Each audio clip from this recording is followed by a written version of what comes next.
Good morning बच्चों, निकालिए class 9 साहित्य सागर। हम लोग देख रहे थे महायज्ञ का पुरस्कार, ठीक है, जिसमें हम लोगों ने पेज नंबर 16 तक पढ़ रहे थे। और जहां पर जो है सेठ धन्ना सेठ के पास ये छोटे वाले जो सेठ है पहुंच गए हैं, उनसे बातचीत हो रही है। और बातचीत होने के दरमियान बीच में ही धन्ना सेठ की पत्नी सुनती है इस बात को और आ जाती है, सेठ को प्रणाम करती हैं और बोलती हैं, सेठ जी यज्ञ खरीदने के लिए तो वो तैयार है, यानी सेठानी यज्ञ ले लेगी, लेकिन कौन सा यज्ञ लेगी? आपने तो बहुत सारे यज्ञ किए। तो सेठानी बोली कि मैं जिस यज्ञ को आप बेचने के लिए आए हैं, मैं वह यज्ञ नहीं लूंगी, वह छोटा मोटा यज्ञ। मैं अगर लूंगी तो आपने जो महायज्ञ किया, यानी दुनिया का सबसे बड़ा जो यज्ञ आपने किया है, मैं वही यज्ञ लूंगी। तो सेठ बड़ा आश्चर्य हुआ, बोला महायज्ञ? बोला हाँ, वही जो आज आपने किया, आज किया है आपने महायज्ञ। धन्ना सेठ की पत्नी बोली। सेठ बड़े आश्चर्य पड़ गए, बोले क्या ये सेठानी बात कर रही है, कई दिनों से पेट में एक दाना नहीं है और आज हम महायज्ञ करने? यज्ञ कर दाना का तो ठिकाना नहीं है पेट पूजा करने का, और महायज्ञ में कैसे कर दूंगा? सेठ बड़े आश्चर्य हुए और बोले महायज्ञ और आज? बड़ा आश्चर्य लगा इनको। तो सेठ जी सोचे कि सेठानी जो है ना, इनके बारे में तो बहुत कुछ मैंने सुना है कि तीनों काल की बातें जान जाती हैं, तीनों लोक की बातें जान जाती हैं।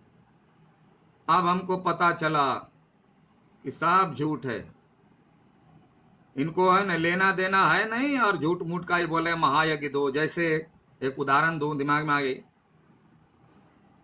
बाजार में कुछ सामान खरीदने जाते हो, लेकिन तुमको बड़ा लोभ लगता है, ये सामान लेना चाहिए, लेकिन भीतर से लेने का दिल नहीं करता है, तो ट्राई करते हैं। और दुकानदार जो है सोचता है, वह तो फेरे में रहता है, कोई ग्राहक आए तो उससे हम 2 रुपया 1 रुपया कुछ भी मुनाफा के साथ इसे बेच दे तो कुछ पैसा हो जाएगा, वह इस फेरे में है। और आप सोचिए कि थोड़ा सा इंटरटेन करते हैं। बोला की दौर? बोला अगर 50 टका केजी, तो तुमको अगर लेना नहीं है तो क्या बोलते हो, 5 टका केजी दिवे? भला दे, वो कहां 50 रुपया किलो और 5 रुपया किलो में देगा तुमको? नहीं देगा। तो दुकानदार भी समझ जाता है इसको लेने का मन नहीं, मजाक कर रहा है, टाइम बर्बाद कर रहा है, क्योंकि इतना का डिफरेंस जो है ना, लेने वाला नहीं करेगा, बहुत करेगा, ठीक है 40 दो, अच्छा नहीं, बातचीत होती है। दुकानदार बोलेगा भी कि नहीं, कुछ बड़ा बोला नहीं, 5 रुपया में देना है तो दो, नहीं तो नहीं लेंगे, क्योंकि उसको लेना नहीं एक्चुअल में। सेम थिंग इसी तरह से वह समझ गया सेठ जी कि इसे लेने का मन नहीं है महायज्ञ, तो जो है बोलते हैं कि हम महायज्ञ लेंगे। महायज्ञ किए ही नहीं। वे समझे कि उनका मजाक उड़ाया जा रहा है, विनम्र भाव से बोले, बहुत विनम्रता से। क्यों? देखिए, जो व्यक्ति पहले से ही विनम्र है, धर्मपरायण है, ऊपर से उनके पास इतनी मुसीबत आ गई, ऊपर से वह दूसरे का सहारा मांगने के लिए गए हैं, तो उनसे वो कैसे कड़वी बात कह सकते हैं? बोले आप आज की कहती हैं, मैंने तो बरसों से कोई यज्ञ नहीं किया। बोला बरसों बीत गए, यज्ञ मैंने नहीं किया, खाने का ठिकाना नहीं है तो यज्ञ कहां से करें? मेरी स्थिति ऐसी नहीं थी, मेरी स्थिति ऐसी नहीं, मतलब खाने को तो दाना नहीं है, यज्ञ कहां से करेंगे? धन्ना सेठ की पत्नी ने गंभीर भाव से कहा, बहुत सीरियस होकर के, सोच करके। बोला नहीं सेठ, आप नहीं समझ पा रहे हैं मेरी बात को। आज आपने भारी यज्ञ किया, भारी मतलब सबसे बड़ा, भारी मतलब 10 किलो 20 किलो का मत समझ, लाक्षणिक अर्थ। भारी का मतलब सबसे बड़ा यज्ञ आपने अभी किया है, और आज किया है। महाराज उसे बेचोगे तो हम खरीद लेंगे, नहीं तो नहीं। बोला अगर उसको बेचना है तो बोले मैं अभी खरीद लेती हूं। जो आपने महायज्ञ किया, सबसे बड़ा यज्ञ किया, दुनिया का सबसे बड़ा यज्ञ जो आपने अभी किया, अगर उसे बेचना है तो बोलिए मैं अभी खरीदने के लिए तैयार हूं, और आप जो चाहें, जितना चाहें मैं देने के लिए तैयार हूं, लेकिन मैं छोटा मोटा यज्ञ नहीं खरीदूंगी। अगर देना है, बेचना है, ये वाला बेचिए, नहीं तो हम कोई छोटा मोटा यज्ञ नहीं खरीदेंगे। सेठ विस्मित विमूढ़ हो गए। सेठ जो है विस्मित हो गए, यानी आश्चर्यचकित हो गए, और विमूढ़ हो गए मतलब वह जो है समझ ही नहीं पा रहे थे कि क्या करें ना करें। सेठानी कह रहे कि उसने महायज्ञ किया, और सेठ जी को पता ही नहीं है, कई दिन से खाना नहीं मिला, तो यज्ञ ने कहां से करेंगे वो, और ऊपर से महायज्ञ की बात कर रहे हैं। सेठ जी को कुछ बात समझ में नहीं आई।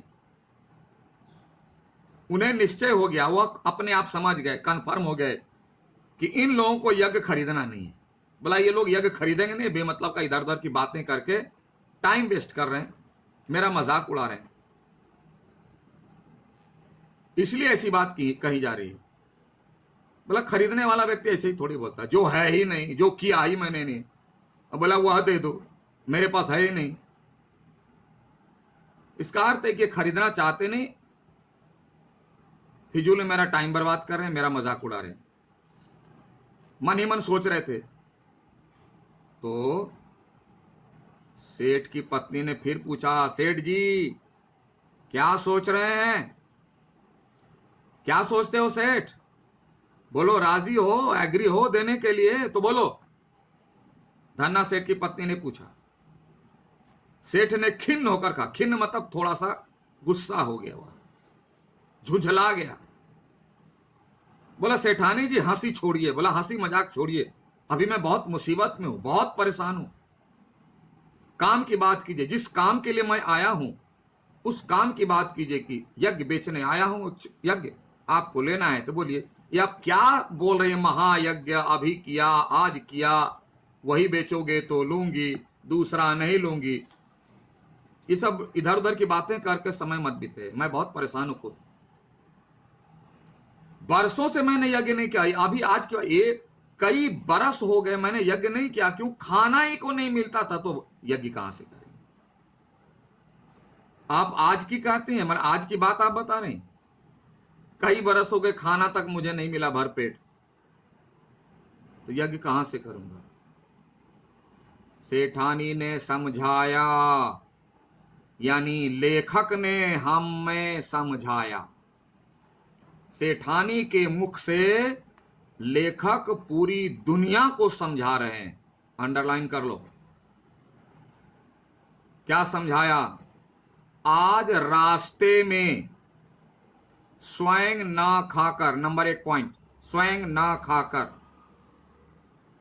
दूसरा पॉइंट, चारों रोटियां, नंबर 2, भूखे, नंबर 3, कुत्ते को खिला दी, नंबर 4। सबको अलग अलग लिखना ना, मैं पूछ दूंगा। रास्ते में आज की बात वो समझा रहे हैं सेठानी, क्योंकि सेठ जी को समझ में आए नहीं, सारी दुनिया को भी समझ में नहीं आती, तुमको भी नहीं आएगी। पढ़ रहे बुक इसलिए हो सकता आ रही हो, ध्यान देना। नंबर 1 पॉइंट, स्वयं ना खाकर, यह पहला पॉइंट। चारों रोटियां, दूसरा पॉइंट। भूखे, तीसरा पॉइंट। कुत्ते को, चौथा पॉइंट, खिला दी। यह महायज्ञ नहीं तो और क्या है? महायज्ञ की परिभाषा सेठानी समझा दी, और सेठानी के मुख से, मैं बार बार कहा हूं, सेठानी के मुंह से पूरी दुनिया को समझा दी कि महायज्ञ कहते किसे हैं। और ये चार शब्द दुनिया वालों को समझ में नहीं आती है, और फिर भी कहते हैं वह बहुत महान व्यक्तित्व वाला आदमी है, बहुत धनवान है, बहुत धार्मिक है, बहुत धर्म परायण है। उसके ऐसा तो कोई धार्मिक व्यक्ति है नहीं, उसके जैसा सज्जन व्यक्ति है नहीं। लेखक कहते हैं ये चार शब्द का अर्थ जिसे समझ में आ गया, वही दुनिया का सबसे बड़ा महायज्ञ करने वाला है, सबसे बड़ा परोपकारी है, सबसे बड़ा धार्मिक है। ध्यान से सुनिए, अब मैं चारों पॉइंट को एक्सप्लेन कर रहा हूं।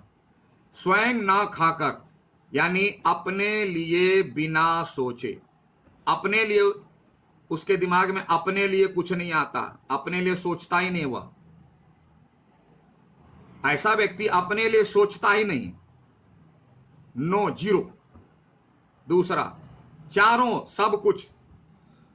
चारों मतलब क्या हुआ? देखो, चार चारों में फर्क है। चार मतलब 4, और इसके पहले भी है, 20 है, 10 है, 40 है, 50, उसमें से 4। चारों मतलब 4 ही है, और सब यानी ऑल, सर्वस्व, सब कुछ।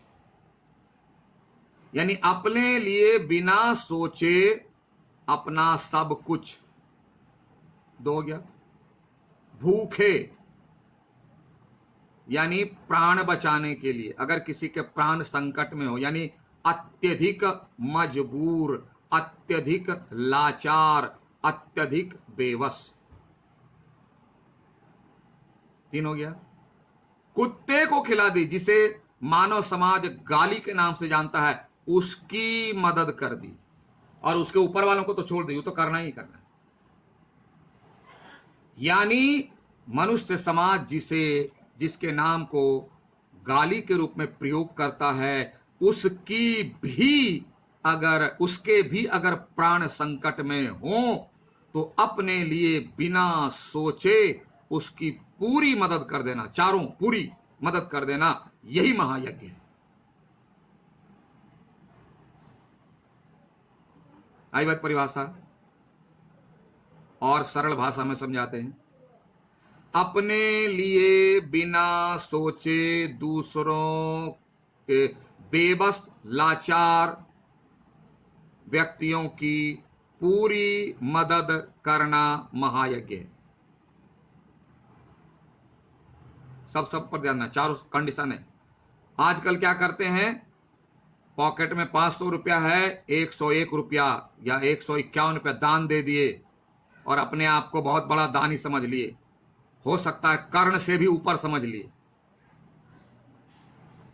दरवाजे पर कोई भूखा आता है तो 2 रोटी और 1 अचार दे करके समझ लेते हैं कि उसने बहुत भूखे को भोजन कराया। नहीं, भोजन ही कराना है, भर पेट कराओ, उसके पेट में जितना अटता है उतना कराओ। कब तक? जब वो बोले कि बस अब मुझे नहीं चाहिए। कुत्ते को देखो, पहली रोटी दिया सेठ, फिर दूसरी दिया, तीसरे दिया, अपने लिए नहीं सोच रहा, बोला अब तो पानी से ही चल जाएगा, लेकिन कुत्ते के लिए सोच रहा है कि और यह भी दे दे ना तो शायद वह ठीक होकर चला जाएगा। दे दिया, और कुत्ता चला भी गया वहां से। इसको कहते हैं पूरी मदद। और जब कुत्ते जैसे जीव की मदद हो सकते है, जिसका नाम भी हम लोग गाली के रूप में प्रयोग करते हैं, तो मनुष्य की तो होनी ही चाहिए, और किसी जीव की तो होनी ही चाहिए। और जो ऐसा करता है, वही उसी कार्य को लेखक महायज्ञ बोला।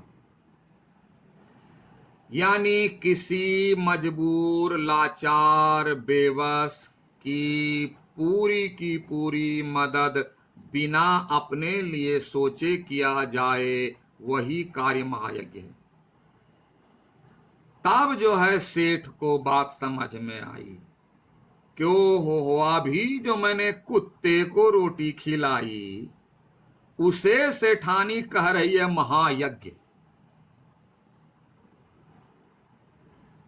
और फिर उसमें सिंपल भाषा में सेठानी समझाती है कि यज्ञ कमाने की इच्छा से, कि मुझे पुण्य मिलेगा, मैं इतने बज के इतने टाइम, घंटा, मिनट, सेकंड, दिन में डुबकी लगाऊंगा तो पूरे जन्म का पाप धुल जाएगा गंगा जी में, ऐसा सोचकर जो काम करता है। नंबर 1। नंबर 2, धन दौलत लुटाकर उसके नाम पर धन भी लुटा दिया, ताकि दुनिया समझे कि देखो कितना धार्मिक व्यक्ति है, बेचारा धन की चिंता नहीं करता है।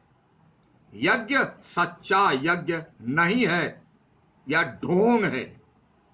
मैं नहीं कर रहा हूं, लेखक करें, सेठानी भी करें। निस्वार्थ भाव से, यानी अपने लिए बिना सोचे, मन में अपने लिए बात आनी भी नहीं चाहिए। मुंह से तो बोलते हैं लेकिन मन में बहुत सारी बातें आती है, वो नहीं, मन में भी नहीं आनी चाहिए। कर का मन का डार के, मन का फेर। हाथ वाला माला फेंको, दुनिया को मत दिखाओ बहुत माला पुजारी हो तुम। मन में जो छल कपट चले ना, उसको दूर करो। निस्वार्थ भाव से किया गया कर्म ही सच्चा यज्ञ, महायज्ञ है। क्या आप इसे बेचने के लिए तैयार हैं? बोला यही वाला लेंगे हम, नहीं तो नहीं लेंगे। अब सेठ जी क्या सोचते हैं, क्या बोलते हैं, अगली क्लास में। Have a nice day, thank you.